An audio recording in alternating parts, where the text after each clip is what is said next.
3వ నాయకులు లాం నవమి వర్ధన్రావు ఆధ్వర్యంలో టీడీపీ మహానాడు కార్యక్రమం ఉత్సాహంగా నిర్వహించారు. పార్టీ నేతలు కార్యకర్తలు పాల్గొని ఎన్టీఆర్ విగ్రహానికి పూలమాలలు వేసి నివాళులర్పించారు. వివిధ కార్యక్రమాలతో మహానాడు ప్రత్యేక ఆకర్షణగా నిలిచింది. ఎన్టీఆర్, బాలకృష్ణ, పవన్ కళ్యాణ్, చిరంజీవి డూప్లు మహానాడు కార్యక్రమంలో పాల్గొని సందడి చేశారు. తమదైన శైలిలో అభివాదాలు చేస్తూ పార్టీ నాయకులు, కార్యకర్తలు, అభిమానులు నూతన ఉత్తేజాన్ని నింపారు. కొందరు కార్యకర్తలు డూప్ హీరోలతో సెల్ఫీలు తీసుకునేందుకు పోటీ పడ్డారు. టీడీపీ ఆవిర్భావం నుంచి మహిళలకు ప్రత్యేక గుర్తింపు ఇవ్వడం జరిగిందని ఈ సందర్భంగా లాం నవమి తెలిపారు. ప్రస్తుత కూటమి ప్రభుత్వం కూడా స్త్రీశక్తి పథకంతో పాటు అనేక విధాలుగా మహిళల సంక్షేమం, అభివృద్ధి కోసం కృషి చేయడం జరుగుతుందని చెప్పారు. రోజు మహానాడు కార్యక్రమం మా తెలుగు మహిళల పండగ, అందరి పండగ.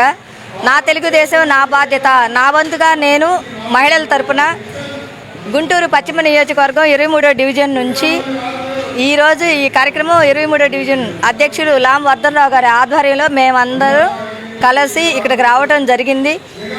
మహానాడు ప్రోగ్రాం చాలా విజయవంతంగా మేము సక్సెస్ఫుల్గా పూర్తి చేశాము.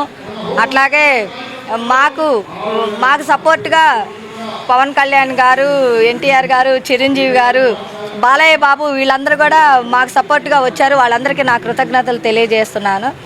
అట్లాగే చంద్రబాబు నాయుడు మహిళలకి సూపర్ 6 పథకాలు కానీ, మహిళలకి ఫ్రీ బస్ కానీ, తర్వాత అంగన్వాడీ వాళ్ళకి కానీ, డ్వాక్రా పథకాలు కానీ ప్రతి ఒక్కటి కూడా మాకు సపోర్ట్గా మహిళలకు ఎంతో సపోర్ట్ ఇచ్చున్నారు.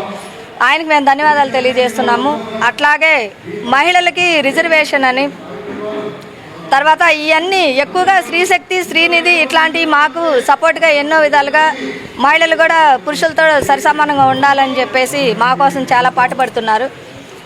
అట్లాగే ఎన్టీఆర్ గారు ఆస్తి హక్కు, సమాన హక్కును మహిళలకి ₹2 కిలో బియ్యం అని చెప్పేసి ప్రతి ఒక్కటి కూడా మాకు ఎన్టీఆర్ దగ్గర నుంచి ఇప్పటికి చంద్రబాబు నాయుడు గారు అన్నీ అమలుపరుచున్నారు. అట్లాంటి ఈరోజు మేము ఈ పండుగని కనుల పండుగగా మేము జరుపుకుంటున్నామండి.